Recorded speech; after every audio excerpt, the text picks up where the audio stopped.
Good morning. I think we're ready to go. I hope you guys had your coffee and you're wide awake. We have a good panel today. I'm excited to hear these two presenters. My name is Cecilia Ballí. I'm a journalist and a cultural anthropologist. I live here in San Antonio. I'm from Brownsville. And both of these women do work that to me is really personally interesting. So thanks for having me. I'm going to start by introducing the first speaker, who is Dr. Amy Porter. Dr. Porter is a professor of history at Texas A&M University, San Antonio, where she teaches classes on early America and Texas. She received her PhD in history from Southern Methodist University. Dr. Porter's research focuses on women in the Spanish borderlands, and her 2015 book is entitled Their Lives, Their Wills, Women in the Borderlands, 1750 to 1846. This book was a recipient of the Lou Halsell Rodenberger Book Prize in History, Culture, and Literature from Texas Tech University Press, and a co-recipient of the Fabiola Cabeza de Vaca Prize from the Historical Society of New Mexico. So we'll go ahead and start with Dr. Porter.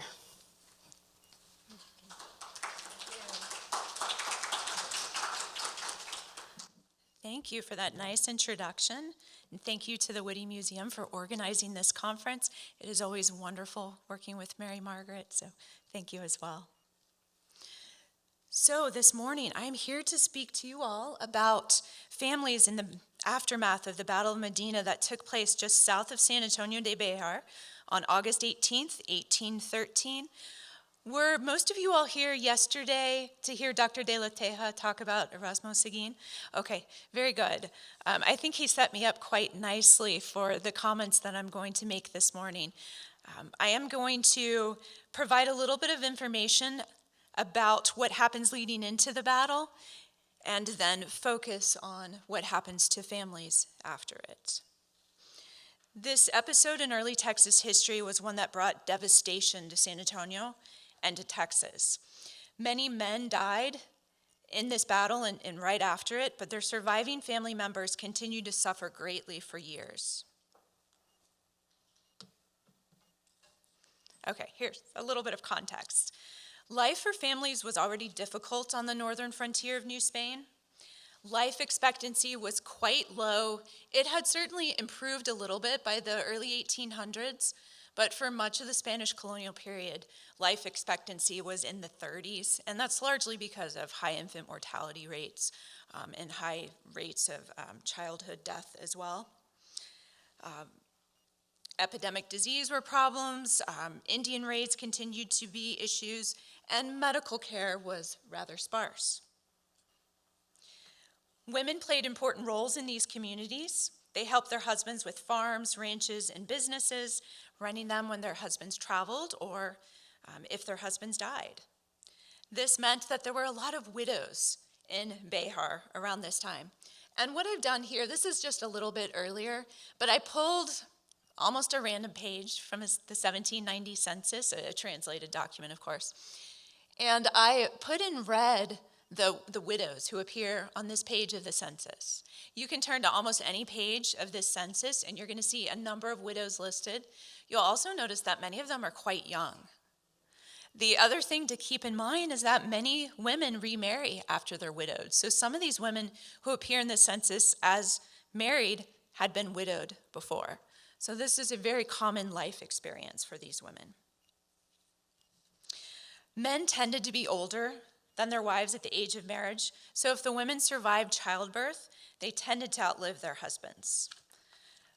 What this meant, and this is sort of related to a lot of the other work that I do, you do have some widows in the community who have quite a bit of land and capital. On the other end of the spectrum, though, you also have widows who lived in poverty, who really depended upon community members, family members for their survival. The economy of Behar was always struggling. Farmers provided food for the community, and ranchers provided meat. They had an opportunity to make some money, but cattle had become more scarce by the late 1700s. All of this meant that disruptions like those that would come with the fights for independence would wreak havoc on the region and have a major impact on families. So this is an area that's already delicately balanced, and this big event that's coming, really starting in 1810, will upset this balance. Okay. Let me start with just a little bit of background information on the Battle of Medina, and I know you all had some of this yesterday. So this story takes place within the context of calls for independence led by Father Miguel Hidalgo. I found this wonderful broadside in the Library of Congress. He calls for independence and some radical change within the areas of what would become Mexico. In San Antonio, there's a lot of interest in this movement. Some locals immediately declared loyalty to Hidalgo and his efforts, and we heard about this yesterday with the Las Casas revolts, but they were quickly shut down by a counter-revolution. But there's one supporter of independence who is important in this story. His name is Bernardo Gutierrez de Lara. He traveled to the United States. There he was connected to a man who was at the time in the U.S. Army, Augustus McGee, and McGee resigned from the Army, and he helped Gutierrez de Lara to recruit members for what they would call the Republican Army of the North. And this would be made up of some Americans, some Tejanos, some Indians as well. They will move into Texas through Louisiana, and in Nacogdoches declare Texas independent. They raised a green flag, and that's where this term, the Green Flag Republic, comes from. The Army then made its way to Goliad and took control of that area, and then on to San Antonio. And I should note that Augustus McGee died in Goliad, and if you ever go visit, wonderful historic sites there with the Mission, the Presidio, there's a little plaque that acknowledges that Augustus McGee died there. This army moves on to San Antonio, and they take control of San Antonio. They execute some of the government officials, including the governor, Salcedo of Texas. And that caused a lot of controversy within the ranks of this army. I'm trying to provide an overview and not get too much into the details of all of this. In the meantime, while all of this is happening, the Spanish government was working to put down rebellions in various parts of its lands. So this isn't something that's only happening in Texas, although that's our concern today. Okay, I'm getting there. I'm getting to the Battle of Medina. I'll do this pretty quickly. I want to briefly look at some of the events that took place in Nuevo Santander, because I think in some ways it mirrors some of the impacts on women and children that we'll see in Texas. And also, if we're talking about Texas history, parts of Nuevo Santander, I know it's hard to see this map, but it's a beautiful map, but parts of Nuevo Santander are part of Texas today, right? So under Spain, if you can see the Rio Grande listed here. You can also see above it, though not named, the Nueces River, which would have been the boundary at that time between Texas and Nuevo Santander, later called Tamaulipas. Okay, so in Nuevo Santander, General Joaquin de Arredondo was sent in by Spain to fight rebels, to put down rebellion there. He did this quite effectively. He also issued policies that were really burdensome for the local population. For example, he instituted very high taxes on the people. And there were reports that these taxes were such a burden that families were struggling, that they were struggling to get enough food, for example. The other major problem with his army was that there were reports of sexual assault against women. And Arredondo apparently ignored these assaults, and in doing so allowed them to continue. And it became such a problem that you have soldiers who were recruited or conscripted into the Spanish army who left, they deserted, because they felt like they needed to go home to protect their families. Okay. Now, as the fighting moved north and Arredondo began to focus on the Republican Army of the North, similar, but I would argue even harsher events would take place in Texas. And here I have an excerpt of a document, a letter written by Joaquin de Arredondo when he was in Nuevo Santander, and he's encouraging the citizens there to remain loyal to the crown, and he's calling out the insurgents, and you can see his name written at the top. He has quite beautiful handwriting. These are not the documents I normally work with. The handwriting is much more difficult to read, but he was a man of wealth and education, and I think that's reflected in this handwriting. Okay, moving north. I want to briefly examine the Battle of Alasan, which took place southwest of the Villa of San Fernando de Behar at that time. I mean, Alasan Creek is in San Antonio, really central San Antonio these days, but at the time it was southwest. This is June 20th, 1813. I just pulled this screenshot from the website for the West Side Creeks Restoration Project, which has been in the news lately, so you can read about that as well, but it mentions this battle. What happens here is that an army moved ahead of Arredondo, a Spanish royalist army. It was led by Ignacio Elizondo, who's really a fascinating character in all of this. He had supported independence in Hidalgo, then he switched sides and actually helped to capture him, and Father Hidalgo would be executed. And I think probably to prove his loyalty, he moves north aggressively with his own army. He has about 700 men, and they camp just outside of San Antonio. The Republican Army hears of this, they move outside of San Antonio, and they attack Elizondo's troops. They attack them early in the morning when the soldiers, as well as the supply train, the members of the supply train were at Mass, and there were women and children traveling with the army. This is common throughout this period of time. Women would do a lot of the work that was needed to do with the traveling army, and they sometimes brought their children with them. I think this is sort of another response to what I talked about before, where there was fear that if the men leave their families unattended, they could be vulnerable to violence. So some of those men went home, some of them brought families with them if they could. And I point out this story. I don't think it's something people ever talk about. If you've heard of the Battle of Medina, then you're probably in the minority, but very few people know about the Battle of Alasan. I think it's important in this story because it demonstrates the vulnerability of these non-combatants in this fighting.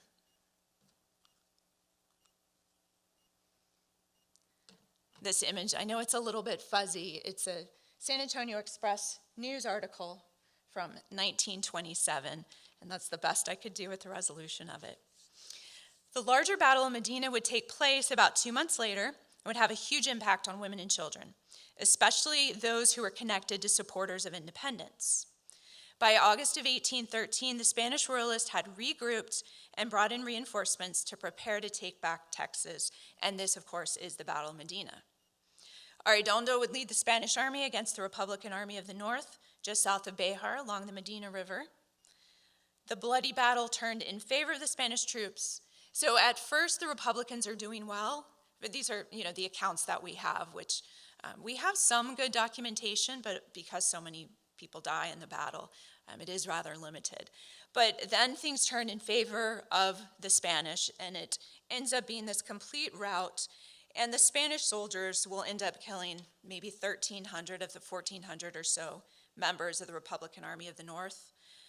And right after the battle, survivors were executed as well. There's a lot of work that's being done right now on the Battle of Medina, efforts to find the battle site, archaeological work. If you haven't heard Brandon Seal, his podcast, I highly recommend those. They're fascinating. And he spoke at one of these conferences, I think, a few years ago. He's a fantastic speaker as well. But he's making great strides in this effort to locate the site, or, clearly it was probably a moving battle, the sites of this. The cruelty of the execution of survivors of the Battle of Medina is well documented. We do have many of those stories. One other sort of interesting fact here is that there was a young lieutenant, a young officer, amongst the ranks of the Spanish army, and his name was Antonio Lopez de Santa Anna. And there's a lot of people who suggest that maybe this is where Santa Anna learns some of the harsh tactics that he brings into his own strategies when he's fighting, especially in Texas, not all that much later. Right? In Bradley Folsom's book about Arredondo, and I have a citation for it at the end, if you haven't read it, it's very good. He notes that Arredondo saw all Tejanos as traitors, and that he wanted to punish all people who did not try to stop the rebels. So this means that inaction or neutrality was not possible. If you tried to sit on the sidelines, you didn't intervene, then Arredondo saw you as on the side of the rebellion, which is highly problematic for the civilian population.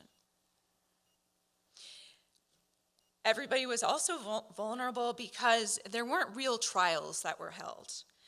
There were accusations and then executions or arrest, and there were some attempts at trials, but they were not what we would call fair trials by any means. Okay. The massive casualties of the Battle of Medina and the execution of men in its aftermath meant that many women were widowed and children were orphaned. This posed particular difficulty for families who depended upon the labor of these men, not to mention the trauma associated with losing loved ones in such a way. And I want to be aware of both of those things. There's this really clear economic impact on families, but then also this, I think, unimaginable psychological trauma that these families experienced as well. Robert Tonhoff, who has done some tremendous work on the Battle of Medina, and we lost him recently, so I just want to acknowledge him and the great work that he did. He suggests that possibly 1/3 of the population of Spanish Texas was killed at this battle alone, maybe half of the adult male population.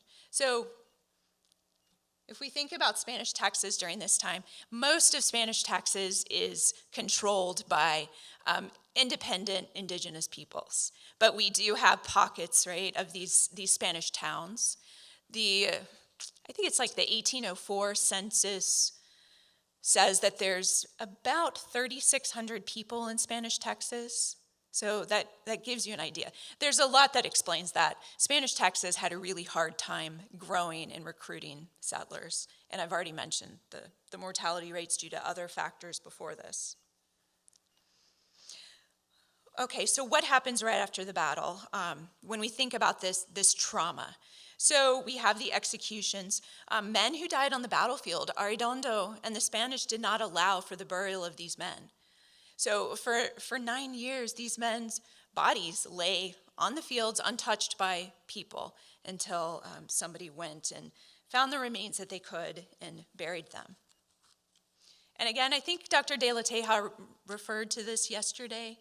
He mentioned something about how it's very odd how some of this happens, because some people will be pardoned very quickly, but others will not be pardoned. And you have things like this where the local priest is saying, well, why are these people being pardoned, yet I'm not allowed to give those who died a Christian burial? So there's a lot of contradictions here. Okay. The problems for families were then compounded by the harsh tactics used by Arredondo following the battle. I'm going to talk about La Quinta, which is mentioned here.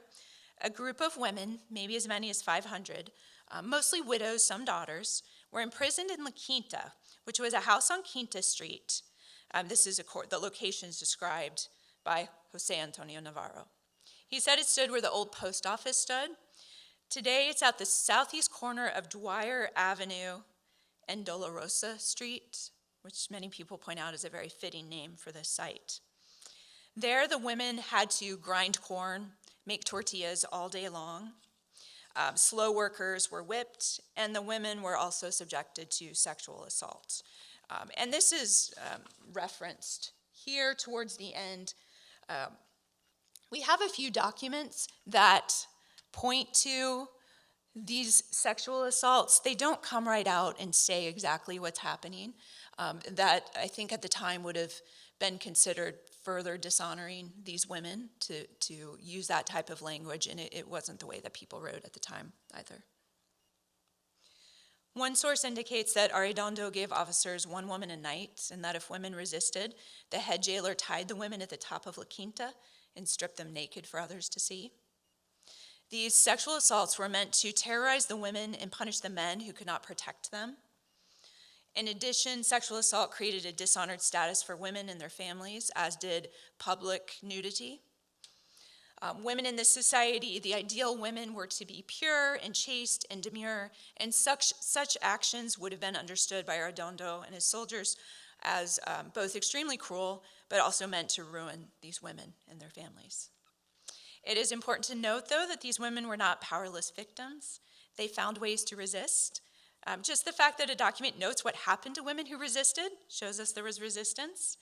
And there were also some documents that talked about some of the women launching insults, very creative insults, in fact, at Arredondo and his soldiers. So they are finding ways to resist even though they're in this very, very difficult situation. The other major problem that families faced was that women in La Quinta could not care for young children. They weren't allowed to bring their children with them. There are stories of these children begging for food outside the walls of La Quinta, the women inside hearing these cries, and the townspeople being afraid to help these kids because if they do, they might be targeted next. Really just heartbreaking stories. So these women were kept in La Quinta, the story says, for 54 days before apparently a mob or a crowd comes together and forces Arredondo to release the women.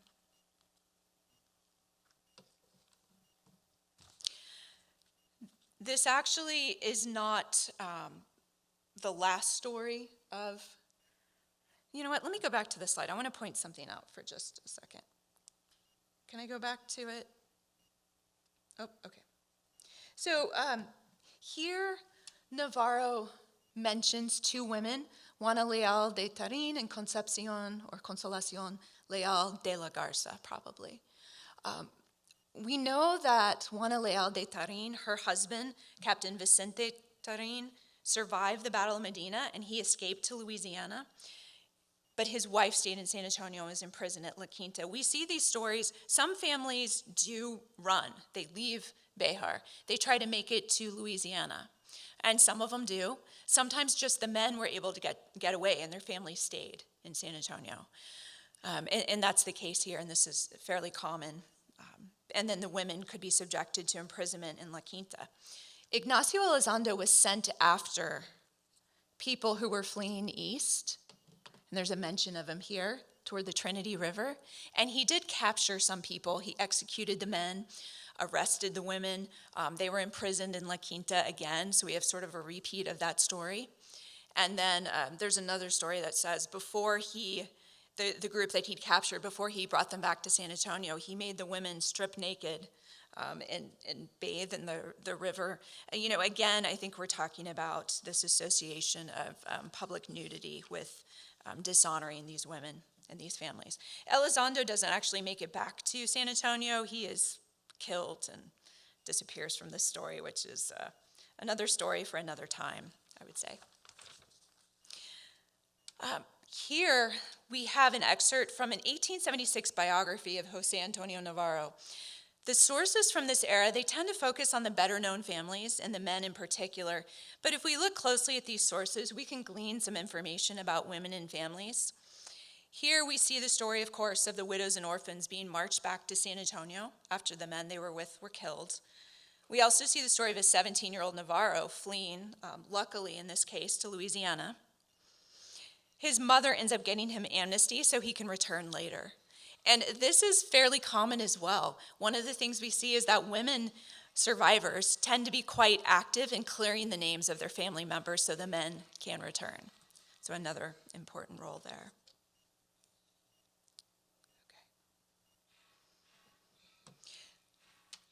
Okay. Arredondo, after the battle, basically declares martial law in San Antonio. He will have his soldiers confiscate property from insurgents or suspected insurgents.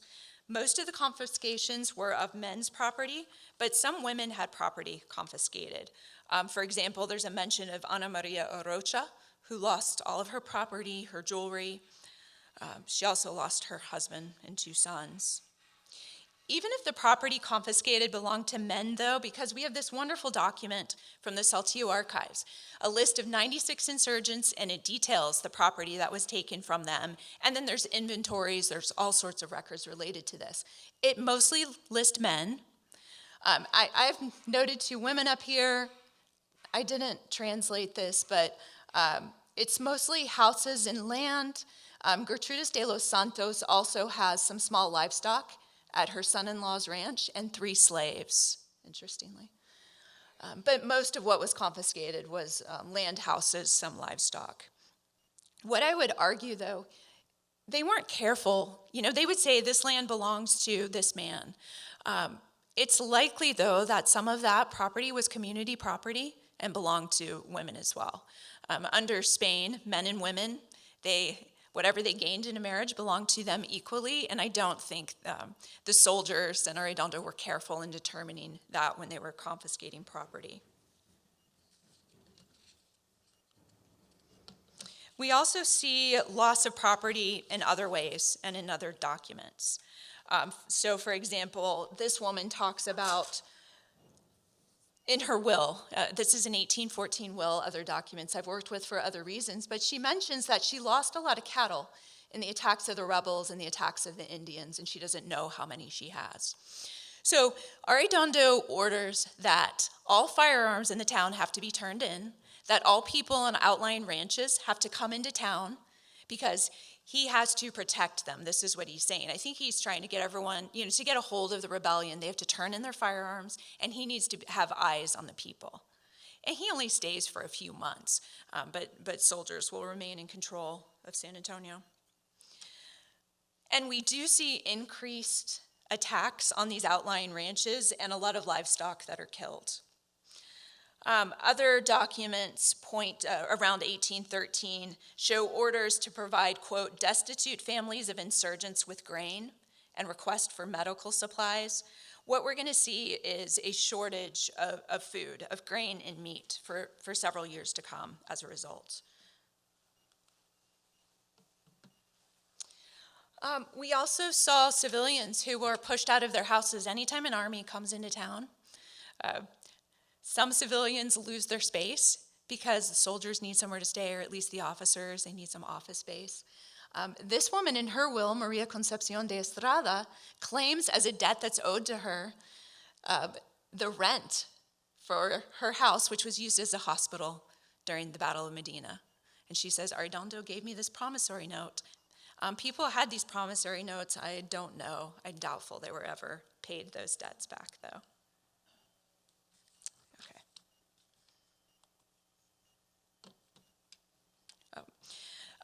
You can look at these sources while I wrap this up here.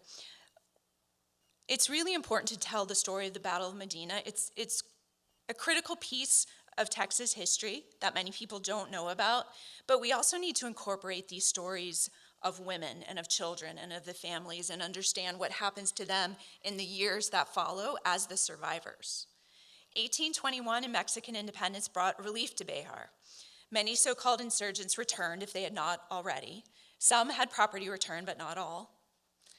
But it would only be about a decade and a half before major fighting for independence returned to Behar again.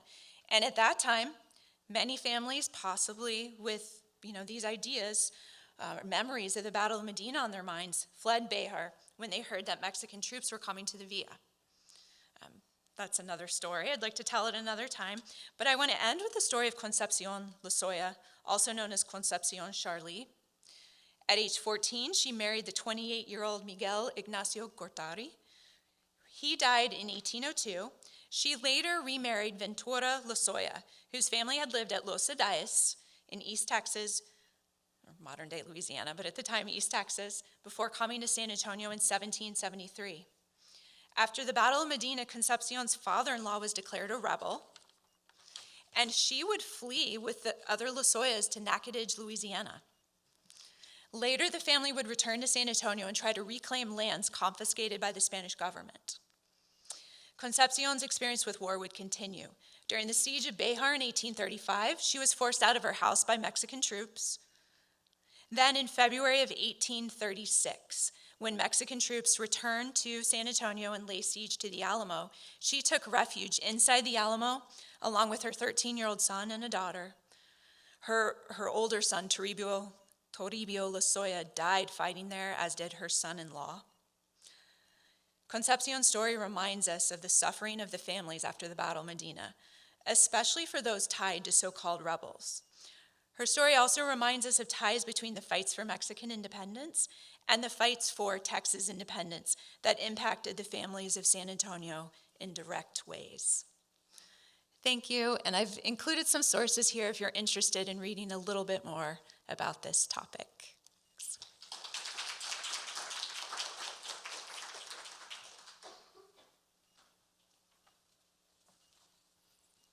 Thank you, Dr. Porter. We'll now welcome Dr. Cristina Marie Villarreal, who is an assistant professor of history at the University of Texas, El Paso. Her research focuses on the Texas-Louisiana borderlands, vast early America, fugitives from slavery, desertion, and sanctuary. Dr. Villarreal has received support for her research from the Ford Foundation, the Fulbright Program, the Clements Center for Southwest Studies, the Institute for Citizens and Scholars, and the SSRC Mellon Mays Program. She is currently completing her first manuscript, Imperial Fugitives, Apostates, Deserters, and Runaways in 18th Century Texas and Louisiana Borderlands, 1714 to 1803. So welcome, and I'll pass on the mic to her.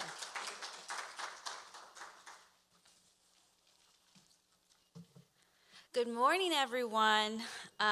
It's so nice to be here in San Antonio. I am a professor at, did I change something? No, that was the air. I'm a professor at UT El Paso, but I'm from San Antonio, and it is always a joy and a privilege to return home. And it's also a privilege to follow Dr. Porter. Thank you for such an interesting talk. I'm so excited for these sources. I did not know about La Quinta, and so I'm really excited to read about that. And thank you to Mary Margaret and to Ron Davis for inviting me to talk about my research today. So today I'm going to take us a little bit further back from what Dr. Porter was just, the stories Dr. Porter was just telling us about, and talk about a few people, several people, but zero in on two people who lived in 18th century Texas. The origin stories I'm going to talk about today include the Bigmouth of East Texas, El Bocon. That is what he is referred to in the documents, El Bocon, this is the Bigmouth of East Texas, and an unnamed mother that his story brings to light. And these two stories will allow me to talk about slavery, race, and fugitivity in Spanish Texas during the late 18th century. So let me figure out, how do I advance here? Is it just the play button? There you go. So here's just a brief plan of what I'm going to walk us through today. I'm going to give us a historical introduction of the space of East Texas and western Louisiana. The setting, a bit of historical background about slavery in New Spain or colonial Mexico, race relations in the space, with Texas being part of colonial Mexico in this period. Talk a little bit about geography and the shifting boundaries between Texas and Louisiana, Spanish Texas, French and Spanish Louisiana. Introduce you to one of our origin stories, that of El Bocon, as well as the mother who arrives in his story, and just give us some brief conclusions. But the point up front in studying these stories is that these two stories show us that identity mattered, despite these boundaries being very fluid, despite the shifting political borders between Spanish and French empires, between Texas and Louisiana, within the Spanish Empire. A person's racial status, their labor status, their gender really did inform how they were able to move between these so-called fluid, porous spaces. And so that is what their stories are going to tell us. So a bit about what this space looked like during the late 18th century. So as I mentioned, Texas, and I did bring a little pointer with me, I left it over there, but we see the Provincia de Texas. I am a big fan of these old maps. Oh, this is a pointer. Thank you. Yes, thank you very much.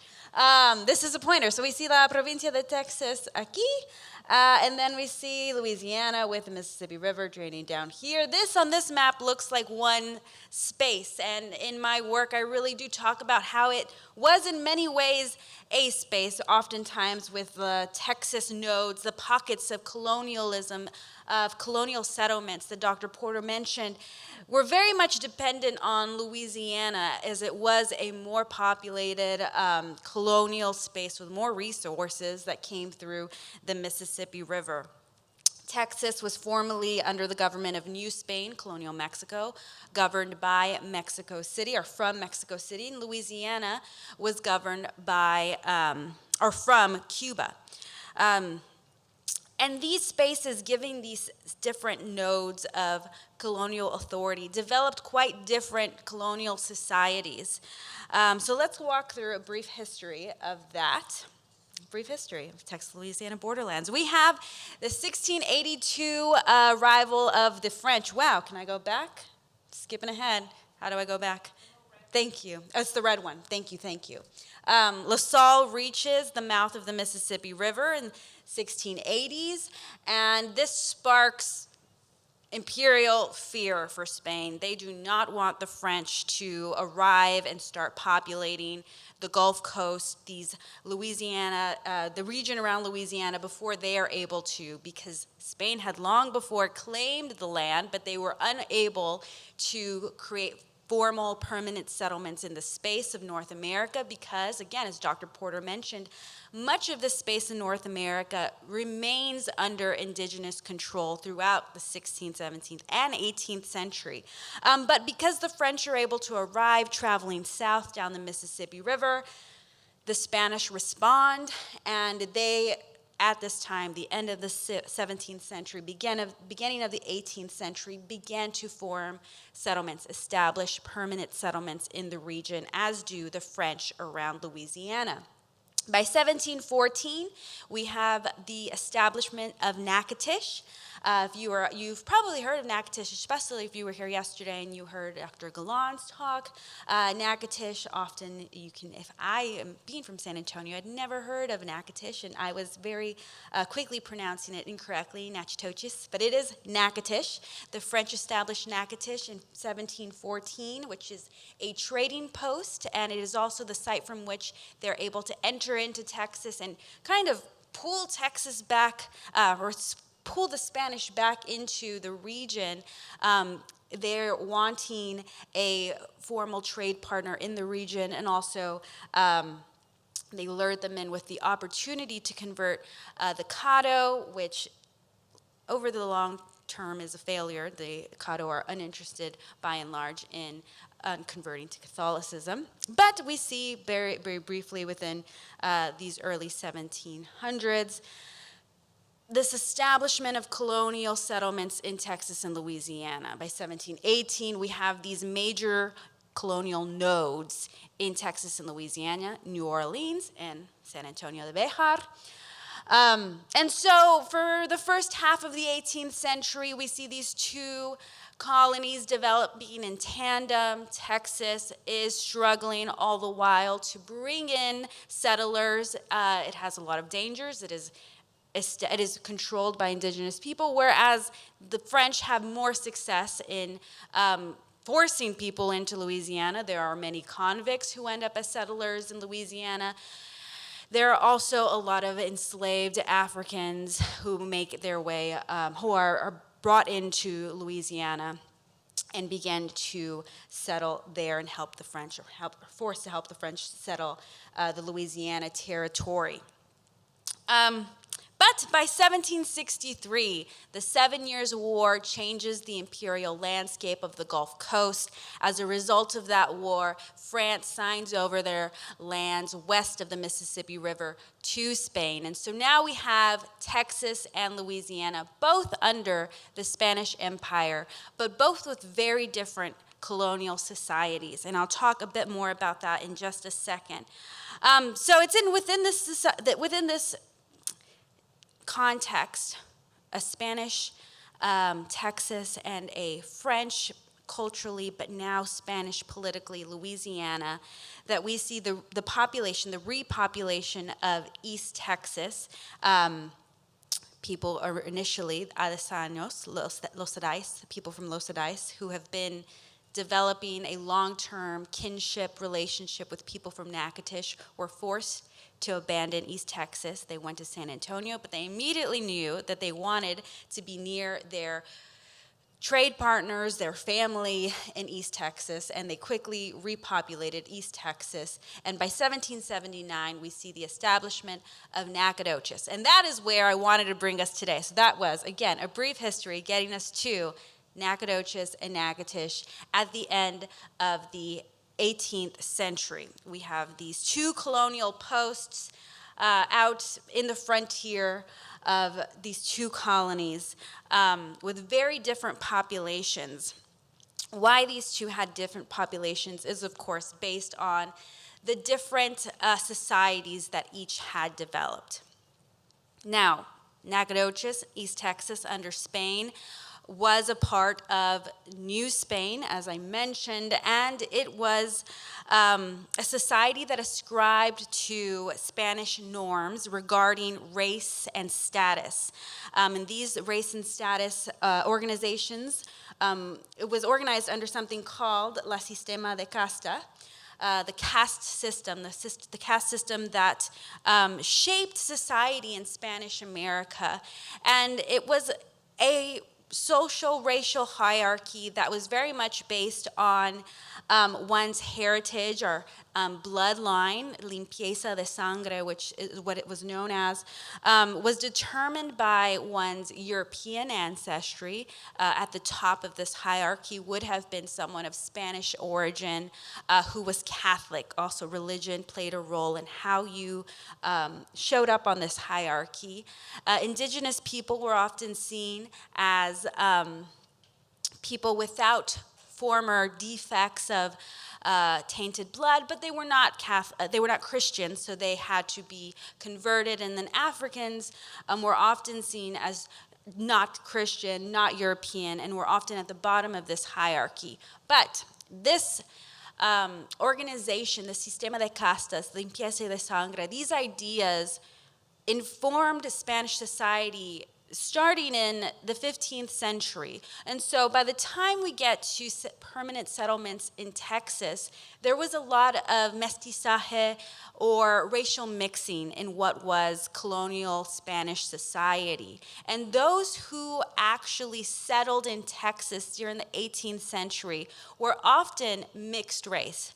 They were not often European Spaniards, although census records may have listed them as so, but they were more than likely people who came from northern Mexico, who are already living frontier lives and were of mixed ancestry. In fact, by the 18th century, about 14% of people in colonial Mexico had some African ancestry, were Afro-Mexicans, about 14%.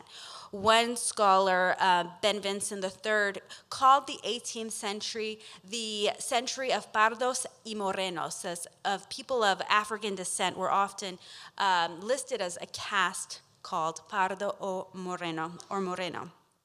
So we have a mixed race society to summarize. The slavery in Spanish America was prominent, especially in the first century of Spanish colonialism, which initially took a major hit. The indigenous population took a major hit from the arrival of Europeans, and so the Europeans turned to African slavery. But by the mid-17th century, 1650s, we see a decline in the dependence on African slaves and a reliance on, or a turn to free labor. Oftentimes, this did look like coercion. People were forced into unfair labor contracts, but there was not formal slavery, chattel slavery, as we understand and we see in more 19th century U.S. history. It was not prominent in colonial Mexico at this time. Now, we see something quite different develop in Louisiana. Louisiana, as I mentioned, very quickly populated the colony with African slaves. Even though the legal importation of Africans ended in 1731, French colonists and settlers quickly turned to smuggling and contraband to bring in enslaved African workers. And after 1763, when Spain became began to govern Louisiana, the number of enslaved people coming into Louisiana just went up. It was formalized, the trade was formalized and reopened by the 1780s by the Spanish governor. These were very different populations. In Louisiana, by the time Spain took over, they had about 5,600 enslaved Africans, and by the end of the century, the 1790s, there were about 20,000 enslaved Africans in Louisiana. And to put Texas and Louisiana in perspective for you, 1790s, Texas has documented about 40 enslaved blacks.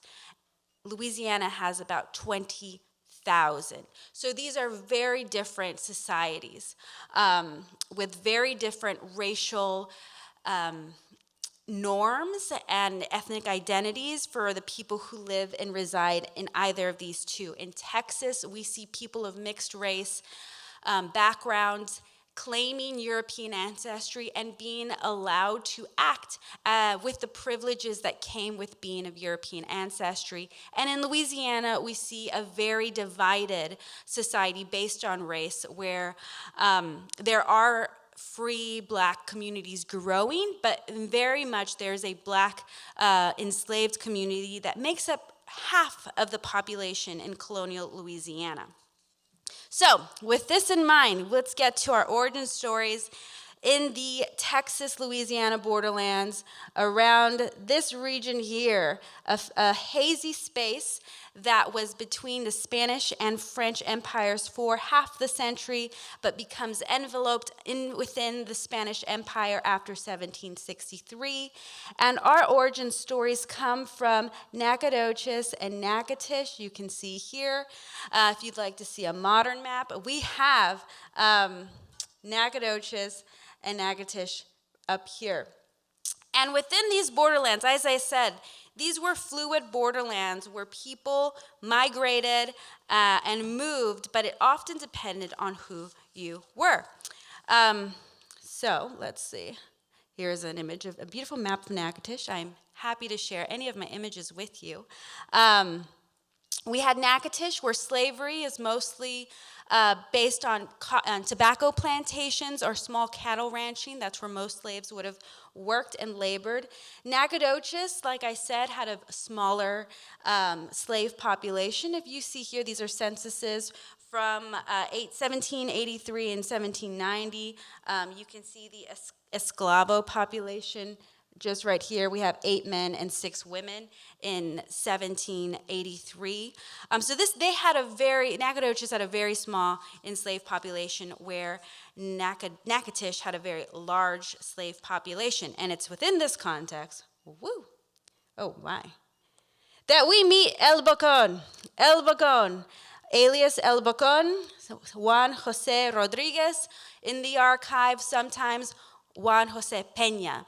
This man was a notorious criminal who haunted the Natchitoches borderlands. He was constantly robbing farmers and or planters and traders, French traders who were coming from Louisiana into Texas, Spanish traders, indigenous groups. And he's often, within his summary of his crimes, this is where many of his experiences, where I've learned of many of his tall tales come from. They include kidnapping at least 3 women, or attempting to kidnap 3 women, robbing several groups, escaping prison at least 3 or 4 times. He escaped authorities in San Antonio and in La Bahia, but most of the time he was jailed in Nacogdoches and managed to escape. How was he able to do this? He had a brother who owned land in Nacogdoches, so he had access to wealth. He was himself a mestizo, so of Spanish and indigenous ancestry. He also had indigenous allies. One of his allies was Chief Kiscat, who was a Tonkawa chief in the region. He was charged with acting as an intermediary between the Spanish and other indigenous groups, the Wichita and other Tonkawa, Tawakani groups. And he often treated El Bocón as an ally, but with some reservations. At some point, he actually turns El Bocón into Spanish authorities when it becomes evident that El Bocón was cheating him out of good trade deals. And so El Bocón still, while he was not the most reliable trader, was able to access these trade partners. So within his story, we also learn about an unnamed mother. This is an enslaved woman who he robs. Allegedly, he kidnapped her from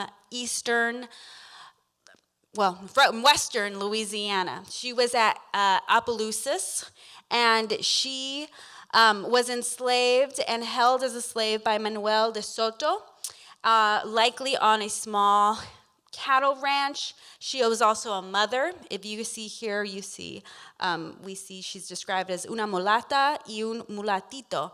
Her son was 4 years old. We see him also in the archive later.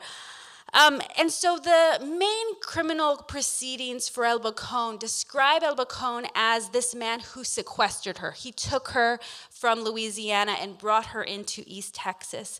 But if I can just very quickly have us take the perspective of this woman, this enslaved woman who's unnamed in the archive. She lives in a society that is dominated by slavery and has a much stricter racial division than Texas.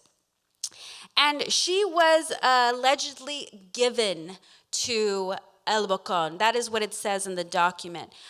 When El Bocón, during his many stints across East Texas and West Louisiana, he is employed in a farm in Opelousas, and the De Soto gives this unnamed woman to him so that he might make use of her. That is what it says in the document, that he might make use of her. And so if we can imagine that she is placed within the confines of a home with a man named the Bigmouth, who obviously talked a lot about his exploits moving between the borders between Texas and Louisiana. We can imagine that she saw him as a lifeline to safely navigating away from Opelousas. He would have been a skilled navigator, a skilled traveler between the borderlands. He would have had the skills to evade authorities as a hardened criminal. And he would have said yes, and he did say yes, if we take the perspective that she wanted to go with him to East Texas and exercise some of that agency and resistance to escape slavery. However, we know that as soon as she gets to Nacogdoches, El Bocón says that she was trying to benefit from slavery in East Texas, and that he was actually, quote, felt shame, quote unquote, for traveling with her. And so while authorities are accusing him of stealing this woman, he says she wanted to come, which lends credence to the fact that she was a master of her own escape, trying to benefit from sanctuary possibilities in Texas. But as I said at the start, the point of this talk, point of telling you about the societies, the different racial programs in East Texas and West Louisiana, was that it mattered who you were. She was immediately sent back to Louisiana despite possible sanctuary laws that were exercised in ad hoc fashions in the region. While El Bocón was able to escape and continue his life of crime once again. And I know I am over time. I apologize, but I am happy to answer any questions about these two incredible cases. But thank you so much for your time.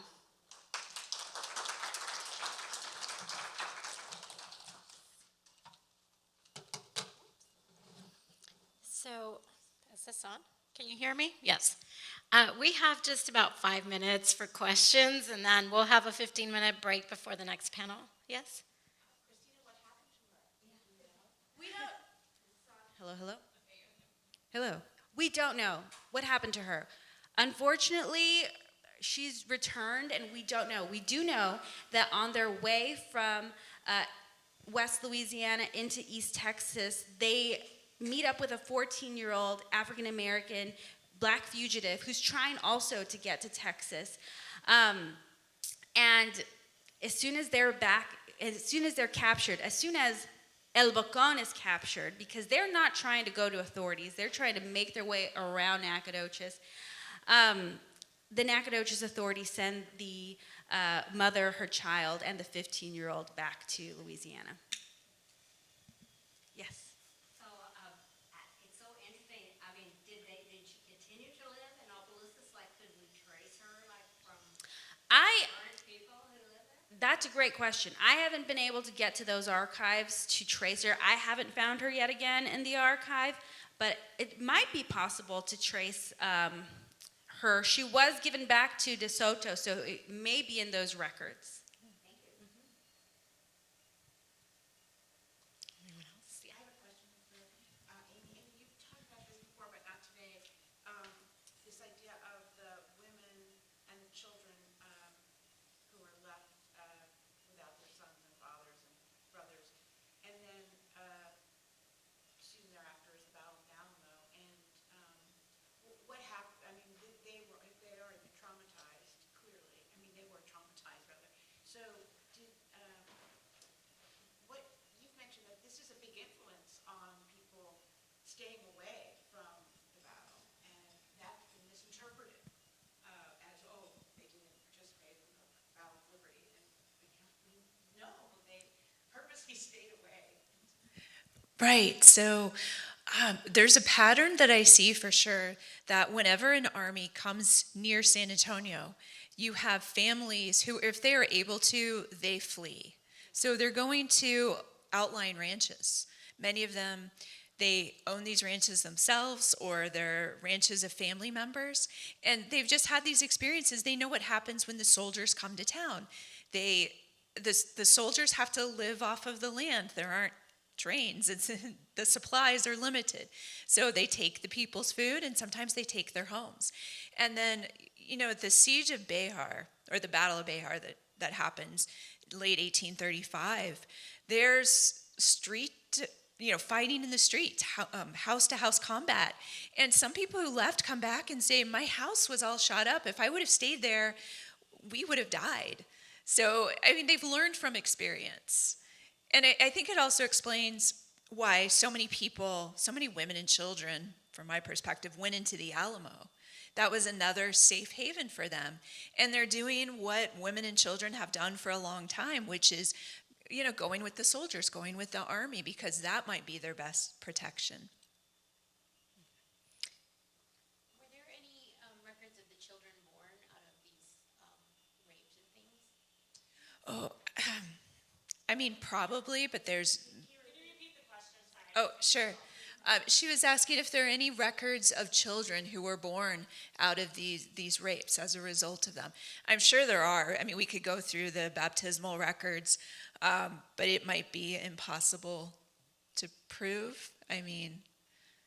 Right? Because it's happening right after the battle. If a woman lost her husband and then had a child maybe 9 months later, you could possibly presume that, but you wouldn't know for sure.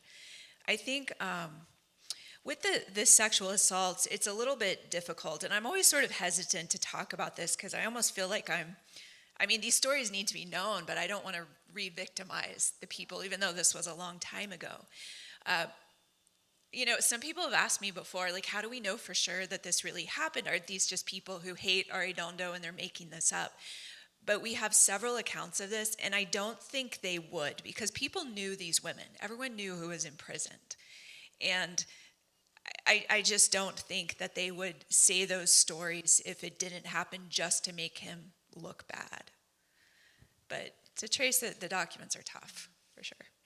The other thing it makes me think about is how throughout time and place that in times of war in particular, women and sexual violence and control of women is used as a way to control territory. So it fits perfectly with the pattern that we see across the world.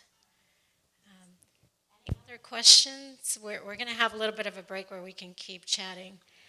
I feel like, aren't we so lucky to have historians, especially historians like these two wonderful scholars and women who are looking on the margins. Like, I'm shocked to see both of your photos on there. Sometimes it's one line, less than a sentence. You're having to glean history from there about the people that we have not learned about. So thank you for the work you do. Please keep doing it. And we'll break for now, and we'll keep chatting. Thank you.